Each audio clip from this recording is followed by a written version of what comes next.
Assalamualaikum warahmatullahi wabarakatuh. Halo Sobat Madang semua, kembali lagi di podcast Madang, materi isi daging.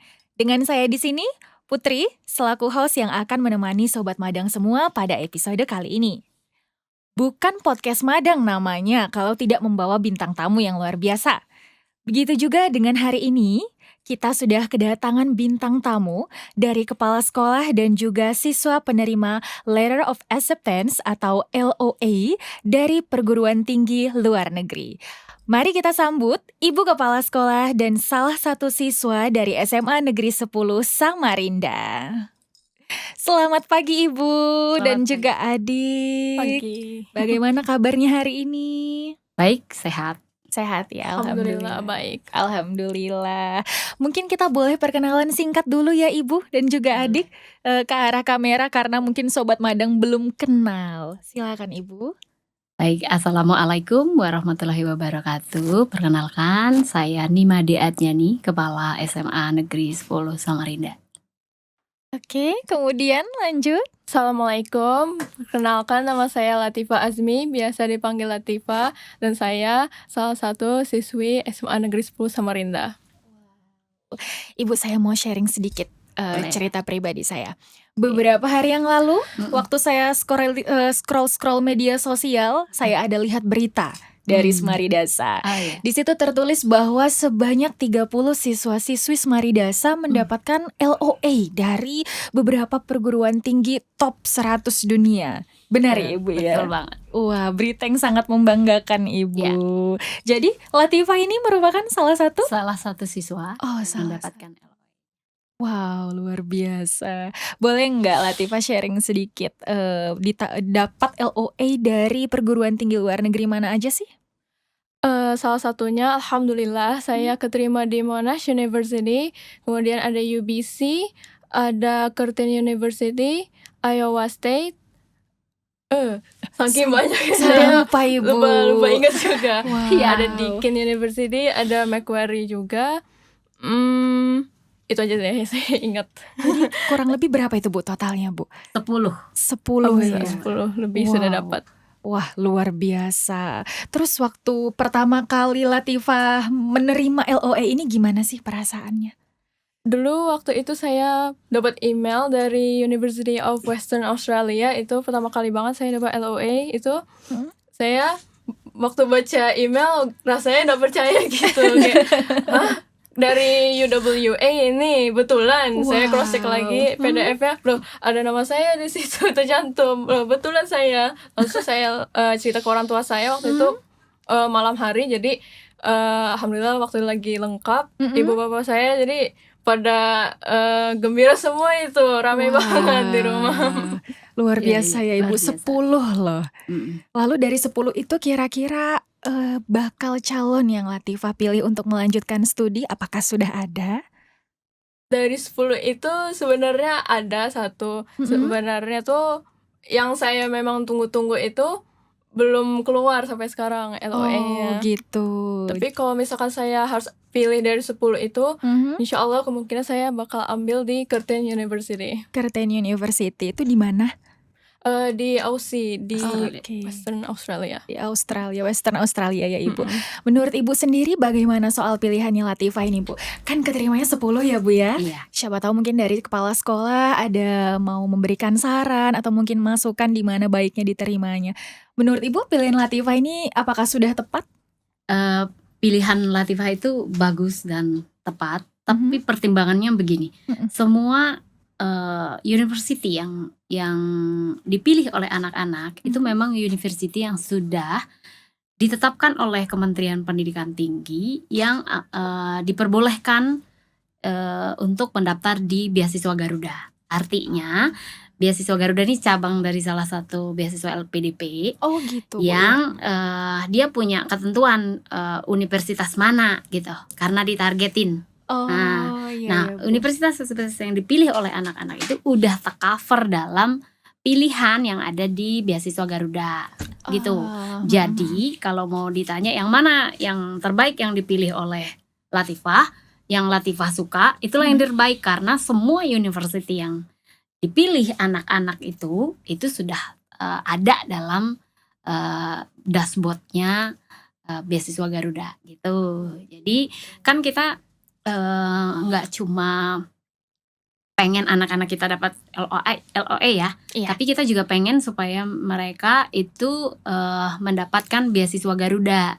Oh, jadi ini sudah include, Bu? Yes, gitu. Jadi memang anak-anak masih perlu untuk mendaftar ya secara administrasi, tapi itu pilihan universitasnya dan prodinya itu sudah ada dalam dashboard begitu. Oh, wah, berita baik ya Bu ya dari sekolah Garuda lagi. Jadi nggak cuma mikirin soal perguruan tinggi luar negeri, tapi strategi bisa mendapatkan beasiswanya juga. Itu juga. Ini info baru ya Bu, ternyata baru sekalian dapat beasiswanya juga dong, ya. Saya pikir tidak. Tetap harus mendaftar, cuman pilihan daripada prodi dan university itu sudah menjadi plotting daripada beasiswa Garuda gitu. Begitu. Jadi misalkan pilih universitas lain yang nggak ada di beasiswa Garuda, nah bisa nggak bisa dapat beasiswa gitu. Iya. Berarti list-list universitasnya itu sudah ada ya Ibu? Sudah dirilis untuk anak-anak di sekolah Garuda. Oke. Berarti mau apapun pilihan universitasnya nggak ada masalah ya Bu ya? Bukan apapun, tapi yang terdaftar. Yang terdaftar, iya. Terdaftar gitu. Selama yang terdaftar tadi dalam list sekolah Garuda. Yes. Oke. Kemudian mungkin Sobat Madang tadi belum familiar dengan LOA ini Bu. Apa bisa sedikit diberi gambaran apa sih maksud dari LOA yang diterima oleh Latifah dan ke-29 siswa lainnya ini Bu? Yeah. Sebetulnya data kami, saya update dulu Mbak ya. Boleh, silahkan. Data kami 30 anak itu adalah per 26 Maret. Nah, sampai hari ini tanggal 1 April itu kita sudah cek, itu LOE terima totalnya sudah 92. Kemarin kan kita rilis di angka 84 ya. Iya. Sekarang udah di 92 dan muridnya udah di 32. Udah bertambah. Nambah 2 lagi. Berarti anaknya. ralat ya, ada 32 siswa-siswi yang membanggakan ini. Update sih itu. Iya, update. Nah itu. Nah jadi LOA ini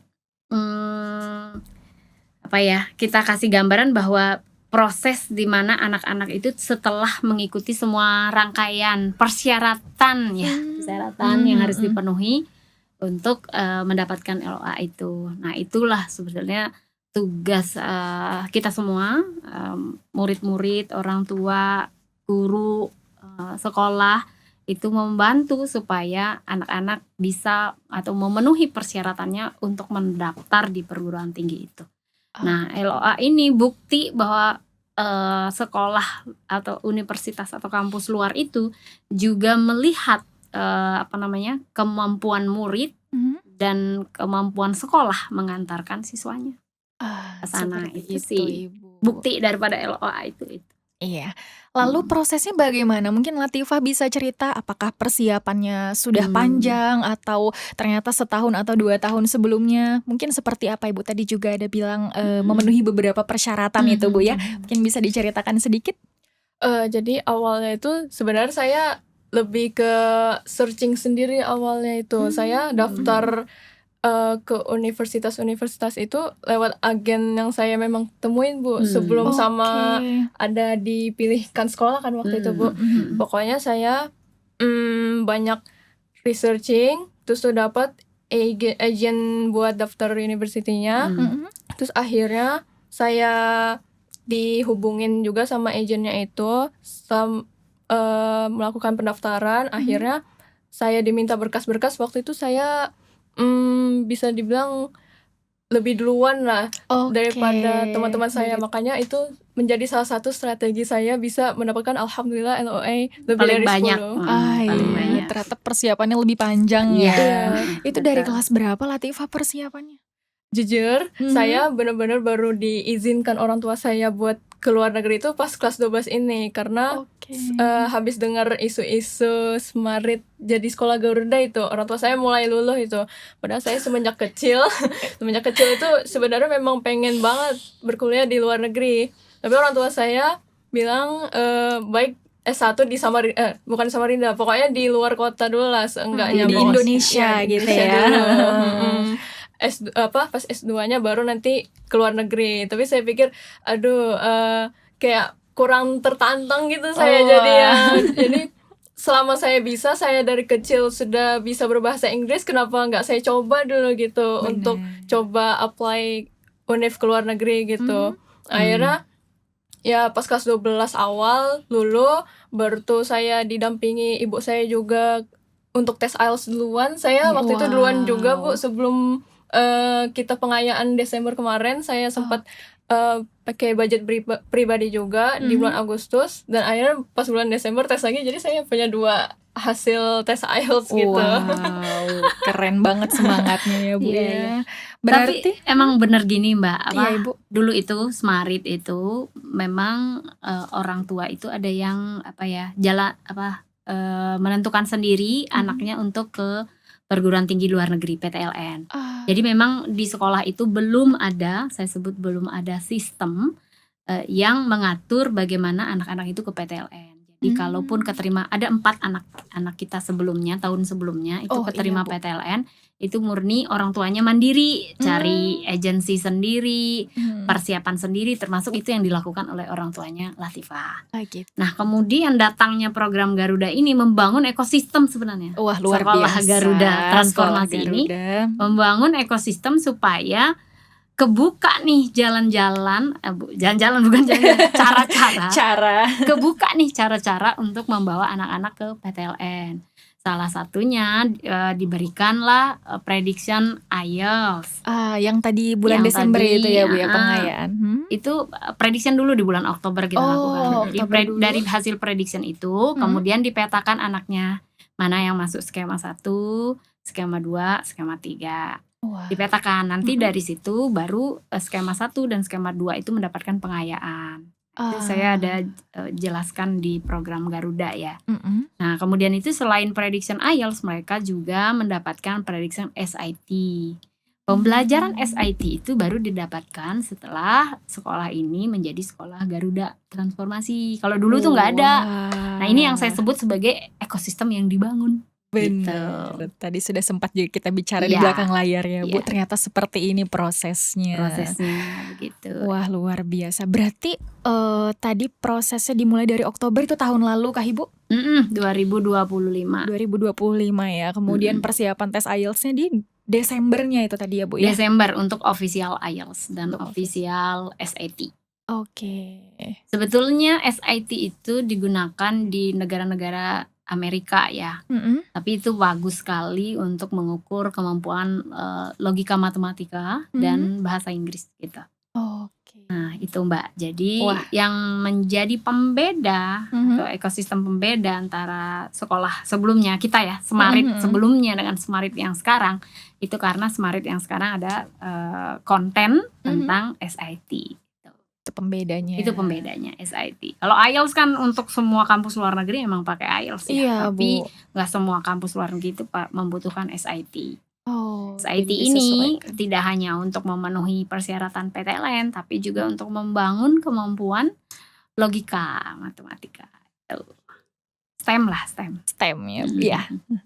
Nah tadi kan Latifah bilangnya memang sudah berambisi ya, ingin berkuliah di luar negeri. Kalau siswa-siswi yang lain seperti apa sih Bu? Apa memang sudah memiliki keinginan tersebut dari awal, atau mungkin apa sih yang pada akhirnya membuat mereka ya sudahlah kuliah di luar negeri aja?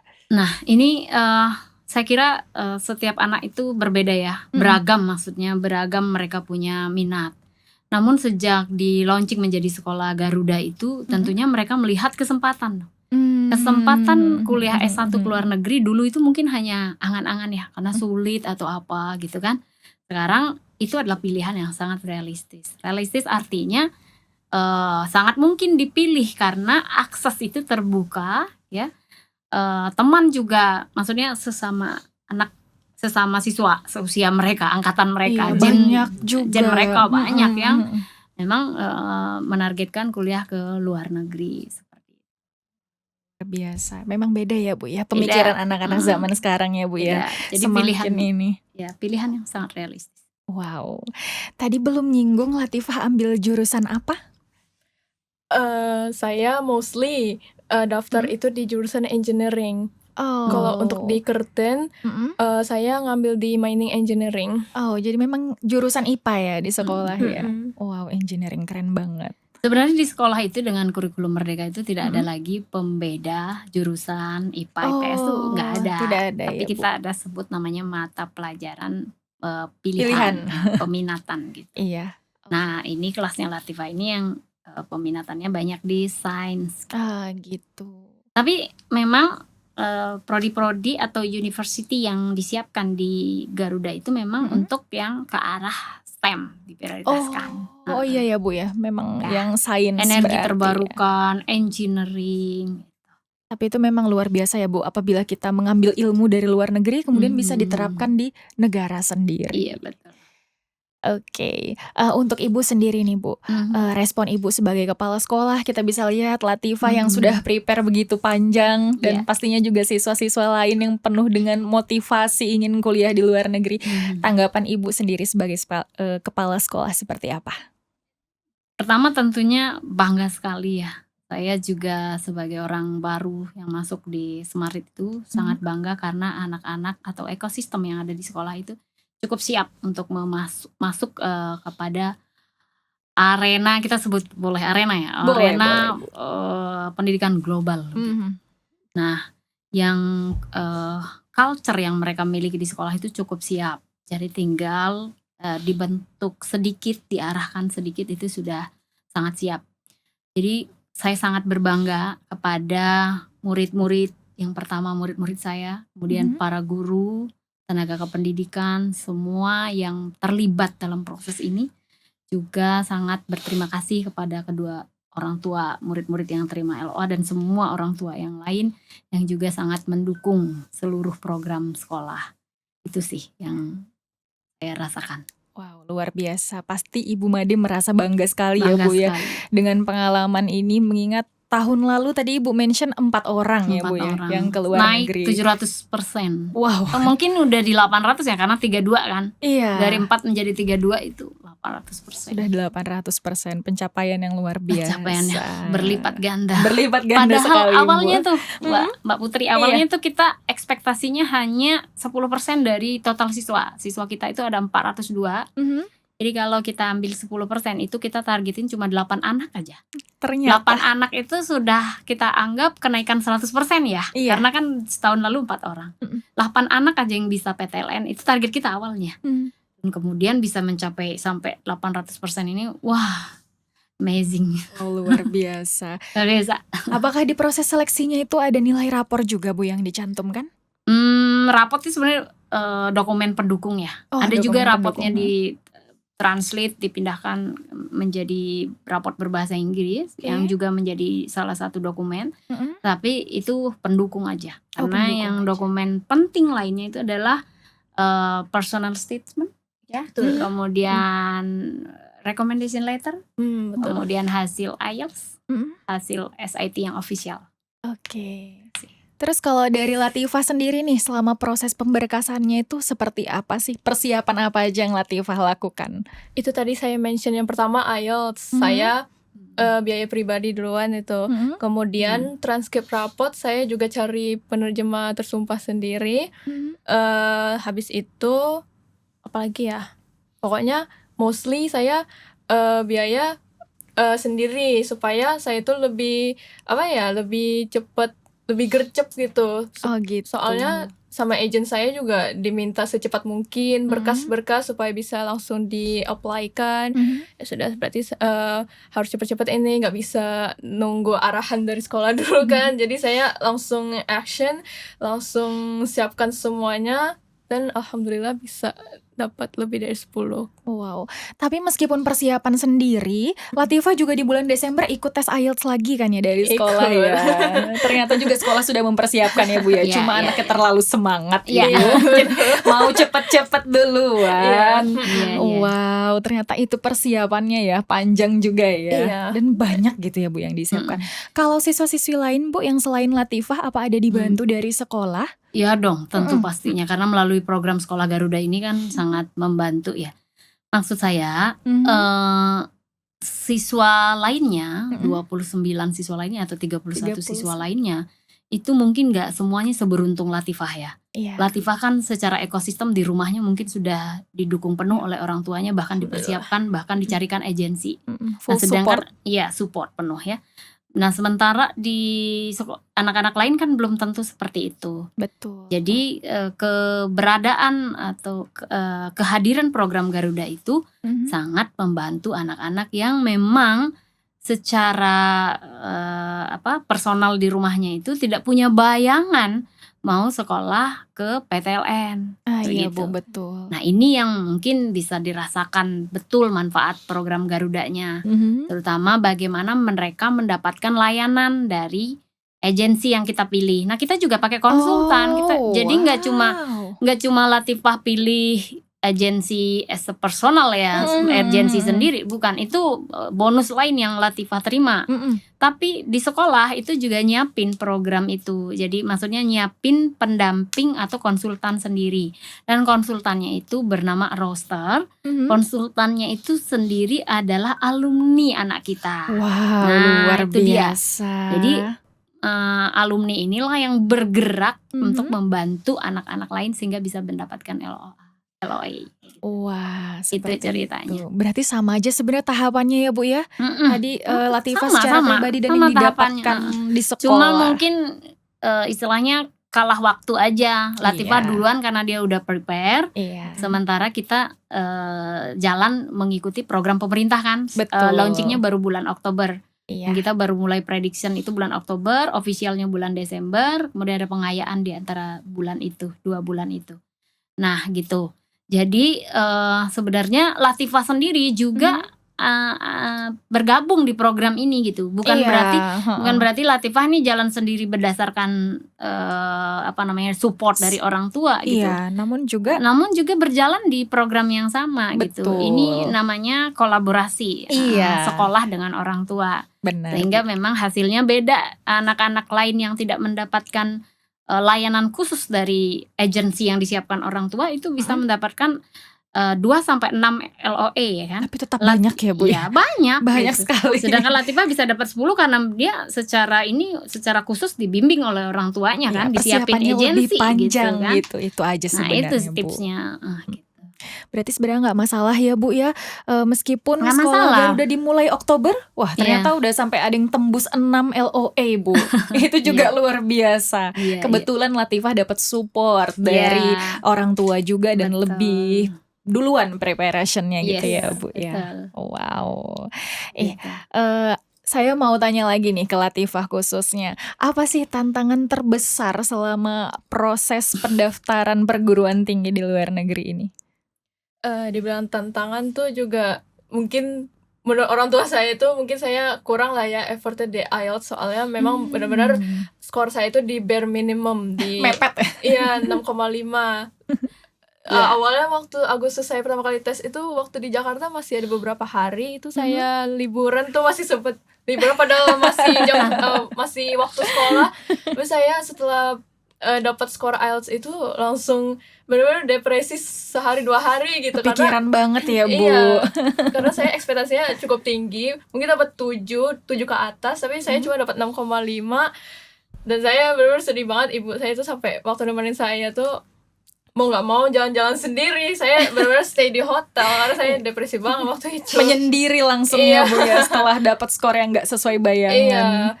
Tapi ya setelah saya cerita ke teman saya juga, teman les saya kebetulan juga ikut intensif IELTS di lesson gitu di bulan Juni, pokoknya awal banget sebelum naik kelas 12 itu. Kata teman saya waktu saya cerita hanya dapat 6,5 itu, bilang teman saya, wah ini kalau untuk first time tuh sudah termasuk bagus ini. Makanya saya mulai bangkit lagi, ya sudahlah nanti kalau misalkan sekolah memang adain IELTS lagi, saya berusaha lagi lah gitu. Tapi saya pada akhirnya ya jujur masih tetap dapat 6,5 juga. Oh iya, yang di Desember itu tadi ya, yang bareng-bareng teman-teman di sekolah. Ya karena memang nggak belajar juga sih. Berarti dari situ saya juga menyimpulkan, berarti bare minimum saya kalau memang nggak belajar, alhamdulillah bisa dapat 6,5, apalagi kalau saya belajar. Iya, apalagi kalau belajar lebih giat lagi, betul ya Ibu. Iya. Itu saja sih tantangan saya dulu. Tantangan terbesarnya ada di skor IELTS-nya ya. Menurut Ibu, tantangan seperti itu umum nggak sih Bu dirasakan oleh siswa-siswi kita sekarang Bu? Ya, itu umum sekali. Karena memang targetnya kalau mau ke PTLN kita minimal memang 6,5 ya.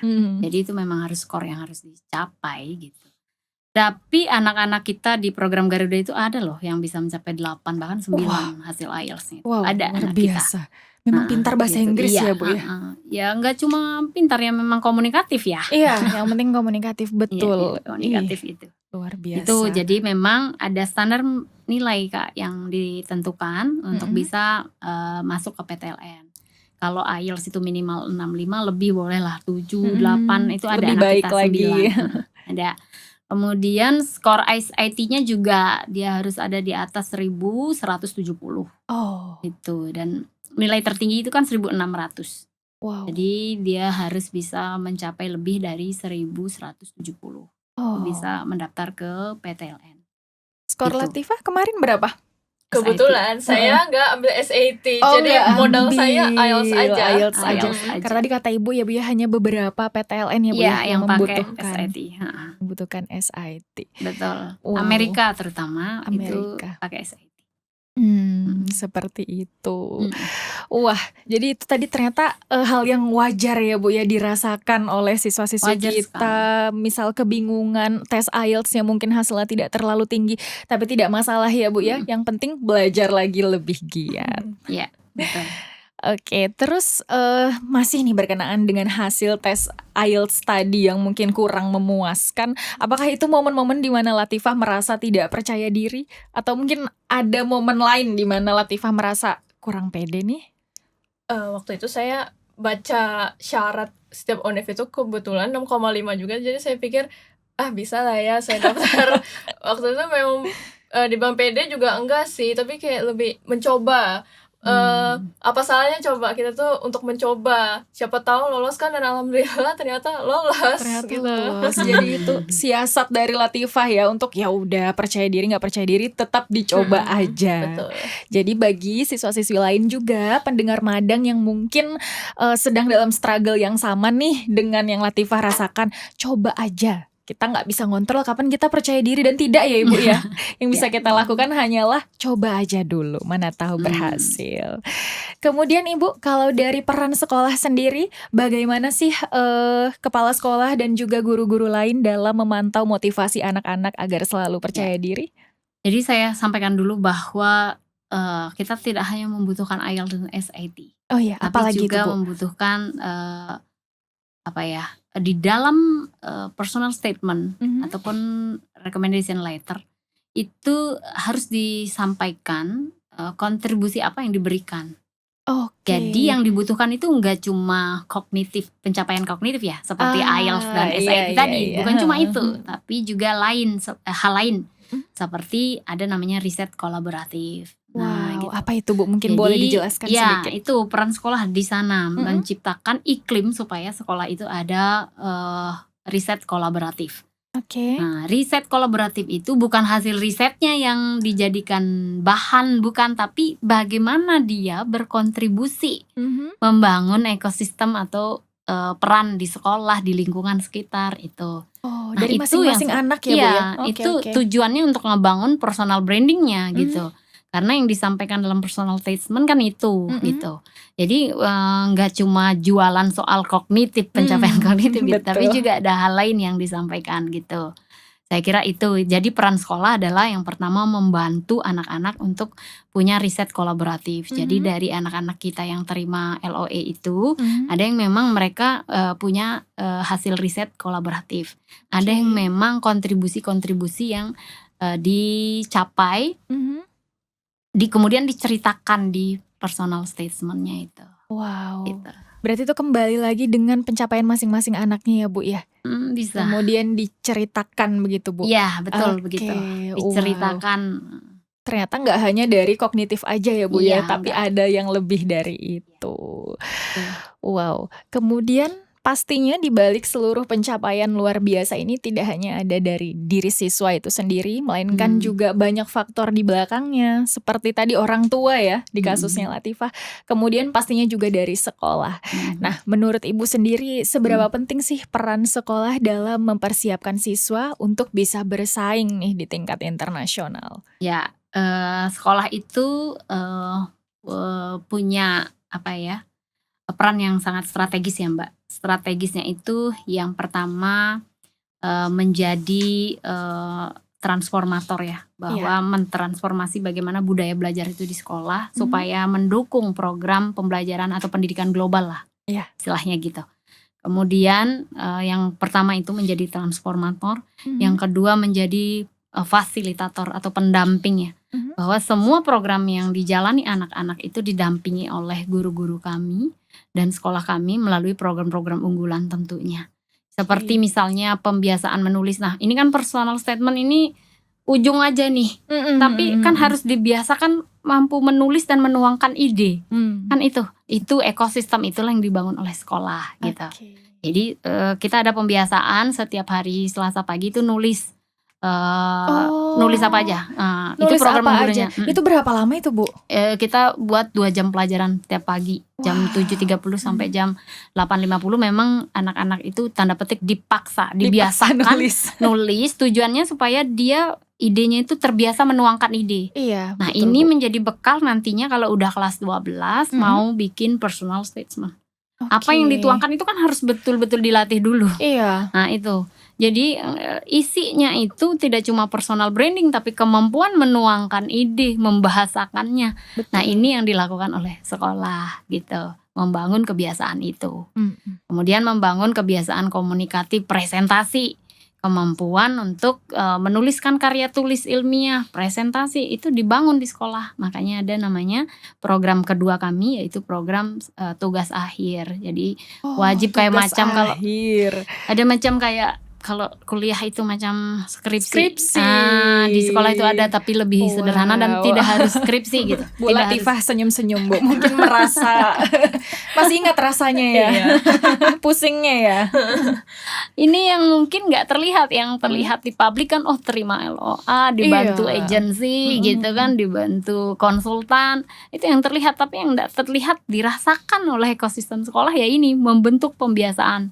Membentuk supaya dia cukup siap, resilience. Karena kuliah di luar negeri itu nggak cuma bisa lolos LOE kan, perlu mentality. Tinggal di luar dengan cara belajar yang bagaimana.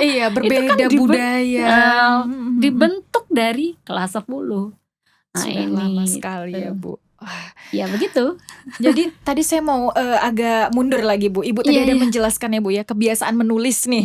2 jam tadi ya Bu ya, 2 jam pelajaran. Berarti itu sebelum memulai pelajaran ya gitu Latifah? Iya, kita harus minimal sehari itu 1 halaman. Gitu. Ada minimalnya juga ternyata. Saya pikir nggak ada loh Bu. Ada dong. Ternyata ada sekarang juga minggu depan dinaikkan jadi 2 halaman minimal. Kalau kemarin ini 1 halaman. Waktu Latifah karena gini, Latifah ini kan saya kemarin masuk ke Semarit itu September.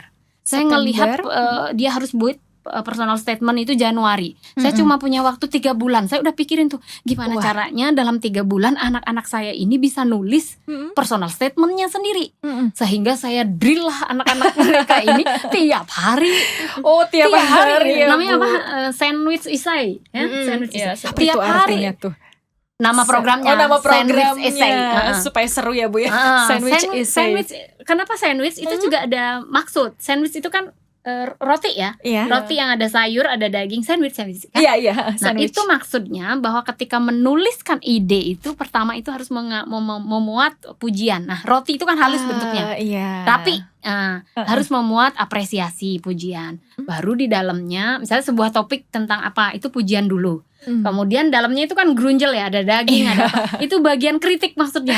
Oh, itu bagian berarti kritik. ada susunannya Oh, juga iya, ya, Bu. ada. Jadi tidak Sandwich bisa itu sembarangan. susunan, sandwich itu susunan Oh, gitu. wow. Jadi di luar itu, bagian luar itu atau lapis pertamanya lah. Itu adalah roti yang halus, berarti harus apresiasi dulu. Misalkan Oke. kita mengkritik soal AI misalnya. Oke. AI itu puji dulu, itu perkembangan yang bagus nih, apresiasi. Setelah itu perlu dimasukkan kritik atau pembeda dari kita ya. Idealnya pemanfaatan AI begini, baru solusi. Makanya roti lagi kan, Iya. sandwich tuh gitu. Yang lembut lagi ya, Bu, ya, terakhir. Baru solusi, tawaran solusi. Oke. Jadi sandwich isai itu sebenarnya untuk ngebentuk supaya anak itu siap.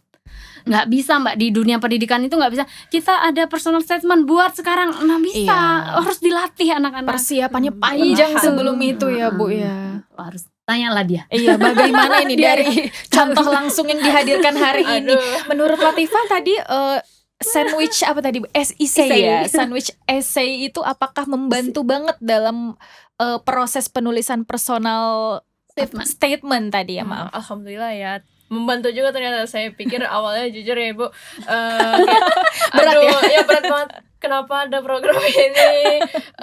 Mana apa ya, biasanya kalau kita nggak terbiasa kan masih buntu itu pikiran ya, kita. betul. Jadi karena terbiasa setiap minggu kita harus Nulis menulis paksa esai dan mengumpulkan esai itu, lama-lama kita jadi terbiasa dan muncul ide-ide banyak. Wow. Tuh. Karena kadang anak-anak kita ini penuh dengan ide loh, Bu. Cuma Iya. bingung menuangkannya. Nuliskan, Betul. Itu nggak sedikit yang kami temukan itu bengong, nggak nulis sampai habis jamnya itu cuma 2-3 kata. Itu kami temukan. Oh iya, Bu. Nggak tahu cara nuangkannya karena kita kan budayanya budaya lisan di Indonesia kan. Iya. Komennya cepet, komen. Betul. Lisan itu cepet, tapi coba suruh nulis. Menuangkannya tuh susah banget gitu Negara-negara maju, Jepang misalkan, itu budaya menulisnya kan kuat. ya, Bu ya. Iya, betul. Nah, Bu. itu yang inspirasi itu sebenarnya yang saya tuangkan dalam program yang saya bangun sebut sebagai Sandwich Essay tadi. Dan itu nggak sedikit tantangannya karena ada banyak anak yang nggak bisa ngeluarin idenya. Tapi kalau setiap hari Jadi akhirnya harus kan? iya, Gitu. mau nggak mau ya, Bu ya. Mau Iya. gimana lagi? Masa Betul. 2 jam bengong doang. Kemudian Di tadi teknisnya saya ceritain teknisnya. boleh, Bu. Mereka ini dulu, sekarang ini ya. Kan program itu pertama kayak cek ombak lah. Iya. Lakukan dulu sambil kita Betul. evaluasi. Nah, gitu kan? Nah, setelah itu sekarang udah mulai diperbaiki, anak-anak boleh baca dulu. Oke. Cari dulu di internet apa yang dia baca-baca dulu, dikasih waktu 10 menit. Setelah itu tutup HP-nya, simpan. Ide itu kemudian dituangkan. Oh, berarti itu bagus ya, Bu ya. Malah gitu. dari artikel atau berita up to date ya. Gitu. Wow. Sebelum itu kita sempat nggak atur itu. Jadi mereka buat di ChatGPT dipindahkan. Latifah pernah nggak? Ibu Latifah pernah, Ibu. Ternyata begitu proses semakin matang ya, Bu ya. Iya, Semakin berprogres kesini. lah anak-anak ya. Kita juga sebagai penyelenggara programnya juga berprogres, mengevaluasi, mengamati gitu. Tadi sandwich essay, kemudian ada program apa lagi, Bu, kira-kira yang Itu. membantu siswa dalam persiapan mendapatkan LOA dari perguruan tinggi luar negeri ini, Bu? Yaitu tugas akhir. Tugas Nah, akhir, oh iya tadi apa lupa tadi saya kalau dulu mention. itu namanya LKTI. LKTI. Bukan LKTI, KTI. Oh, KTI nggak ada L-nya, Bu. Nggak ada lombanya. KTI itu diwajibkan. Kemudian kemarin kami revisi menjadi tugas akhir. Artinya anak-anak OSN misalnya Olimpiade Sains Nasional berprestasi mulai dari tingkat kota sampai tingkat nasional, ada yang berprestasi begitu. Kemudian ada yang berprestasi bidang lain juga seperti misalkan karya tulis ya. Nah, itu mereka nggak perlu nulis karya tulis lagi, cuma perlu portofolio. Jadi ada 6 jenis mereka punya tugas akhir. Salah satunya karya tulis ilmiah, mereka memang harus buat. Ada juga yang lewat jalur prestasi, berarti portofolio lomba-lombanya itu. Berarti Kemudian bisa ada digunakan ya itu, Bu ya. Kalau dia suka olahraga berarti portofolio olahraganya. Kalau pilih ada satu, Kak, Bu. enggak semuanya Oh, boleh harus dia masuk. 6-6-nya. Wow. Oh, enggak, salah satu aja. Satu aja ya. Maksudnya kalau prestasi ya semua prestasi dia masukkan sebagai portofolio gitu. Kalau dia misalkan ada produk seni seperti kita ada anak yang FLS 3N melukis ya, itu dia bisa pakai produk seninya itu. Oh, wow. Produk digital juga kalau ada gitu. Seperti misalkan ada anak yang bikin web aplikasi itu juga bisa menjadi salah satu syarat tugas akhir. Jadi nggak semuanya karya tulis ilmiah. Karena yang kita butuhkan kan bagaimana dia berlatih untuk berkontribusi. Iya, di bidangnya masing-masing ya Bu ya. Nggak harus semua bisa, tapi sesuai dengan minat bakat masing-masing. Sehingga pengalaman itu nantinya yang akan diceritakan di personal statement. Nah, statementnya, dari dia ceritakan saya pernah melakukan riset ini, saya gitu. Boleh itu diceritakan ya Bu ya, boleh bisa, juga. Gitu kan Latifah? Iya, Latifah tugas akhirnya apa ini? Kalau boleh cerita lah, kita nostalgia sebelum lulus. Sebelum ditinggal loh Bu ke luar negeri Bu, ya kan? Amin, betul. amin.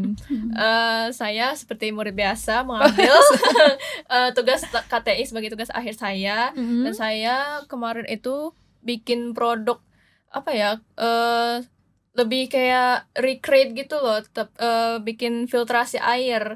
Nah, filtrasi air tuh biasanya ada komponen-komponen yang harus dimasukin ke dalam filtrasi itu, dan tugas saya itu saya pengen mengurangi komponen itu, apakah masih ngaruh air itu masih keruh atau tidak gitu. Wah. Dan ternyata waktu saya coba itu ya berhasil. Oh, belum berhasil Bu, makanya keluar negeri Bu ya. Kita timba ilmu lagi di sana. Pendidikan itu kan bukan yang berhasil aja Mbak. Betul, tapi berhasil prosesnya juga gak apa-apa, proses dia. Betul banget. Boleh. Jadi itu alat yang tadi Latifah buat memang sudah pernah dibuatkah atau dibuat untuk memenuhi tugas akhir? Oh, sudah pernah dibuat dong. Udah Saya pernah, cuma mengurangi komponen aja. Kalau misalkan komponen tertentu nih nggak bisa ditemuin di misalkan di masyarakat gitu. Misalkan kita lagi kejebak di hutan misalkan, dan komponen yang harus dipakai untuk filtrasi itu tidak ada. Apakah masih bisa itu untuk mengurangi kekeruhan air itu?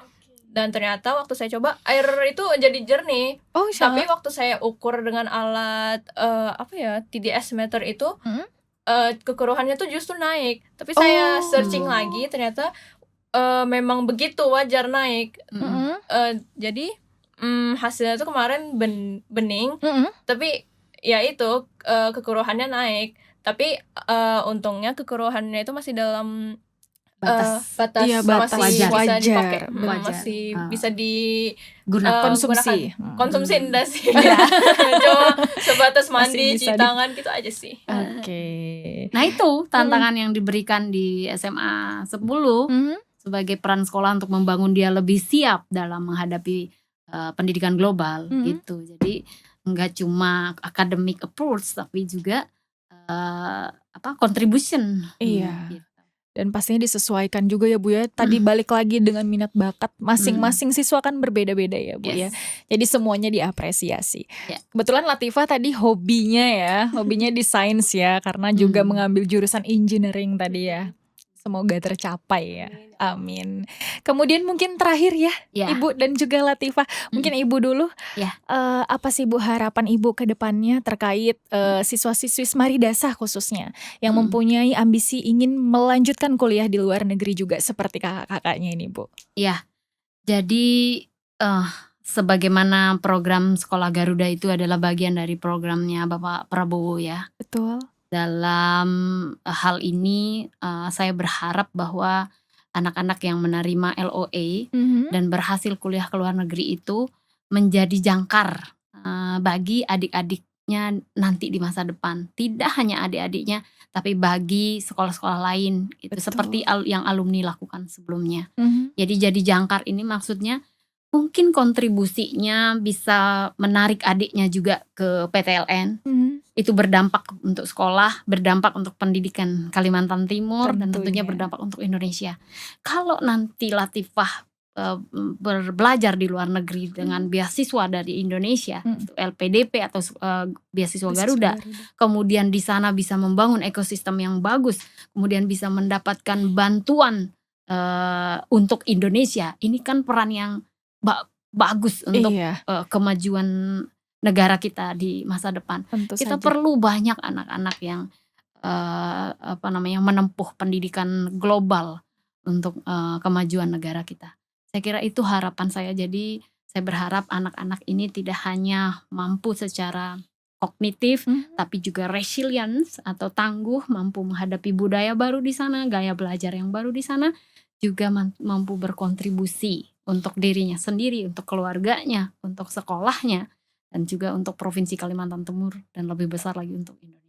Amin. Amin. Kita aminkan ya Bu ya. Karena betul loh Bu ya. Iya. Mungkin pengalaman dari ke-32 orang ini dapat menjadi magnet ya Bu. Iya, Penyemangat. magnet. Tidak Betul. hanya bagi adik-adik di Samaridasa, tapi juga bagi sekolah-sekolah lainnya. Nah mungkin kalau dari Latifah sedikit sebagai penutup, ada nggak sih tips-tips untuk teman-teman Latifah atau mungkin untuk adik-adik nanti yang ingin juga melanjutkan kuliah di perguruan tinggi luar negeri? Apa ya, pokoknya jangan minder aja deh. Nah itu poin penting banget. Ya karena kebetulan setelah berita itu nyebar ya kemana-mana itu, saya tuh sama adik kelas juga ada beberapa yang nanyain gimana tipsnya Kak. Wah langsung prestasi- ya itu ya. Bener Iya. Bu, magnet yang kita barusan bicarakan ya Bu ya. Prestasinya apa aja Kak, nilai rapotnya berapa rata-ratanya Kak. Wah jujur saya bingung mau jawab apa karena apa ya, prestasi aja saya lomba-lomba yang kayak OSN begitu tuh saya nggak ikut memang. Oh memang nggak ikut. Jadi orang tuh berekspektasi tinggi ya. Iya, iya. Makanya berat juga nih buat saya nih. Wah, ini saya padahal modal IELTS sama surat rekom baru tuh sama transkrip rapot aja Iya. gitu. Udah gitu nilai rapot saya juga pas banget di depan 5. Bare minimum banget. Bare saya minimum memang. lagi ya. Iya. Tapi itu sekaligus penyemangat loh buat adik-adik ya Bu ya. Karena ternyata nggak sesusah itu kok. Iya. Selama kita mau berusaha. Iya betul. Itu yang paling penting.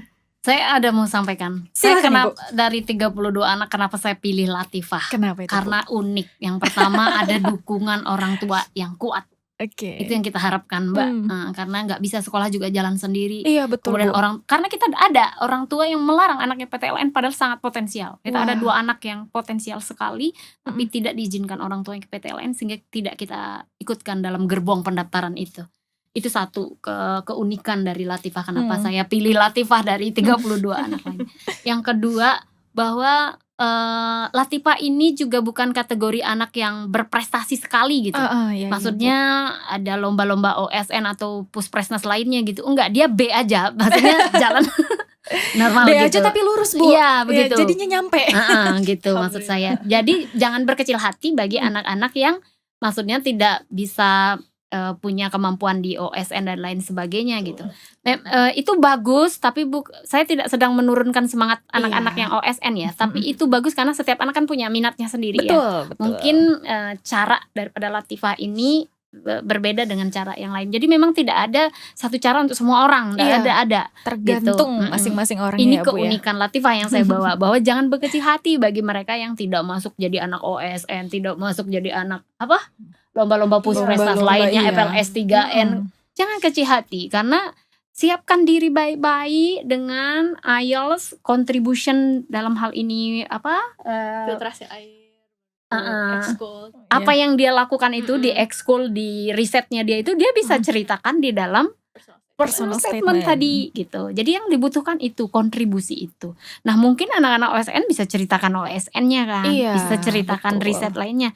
Latifah bisa ceritakan kontribusinya di ekskul gitu. Ini yang sedang saya bangun, Kakak. Karena kita nggak bisa, misalkan Semarit itu ada satu angkatan Latifah ini 400 anak. Terus yang hebat-hebat yang OSN cuma 20 nggak nyampe. Terus saya fokus sama 20, 380 yang saya abaikan kan nggak mungkin. Betul. Karena itulah saya bawa Latifah bahwa ada banyak seperti Latifah gitu. Yang potensinya Yang mungkin nggak potensinya nggak kelihatan ya Bu. gitu. Padahal luar biasa gigih juga.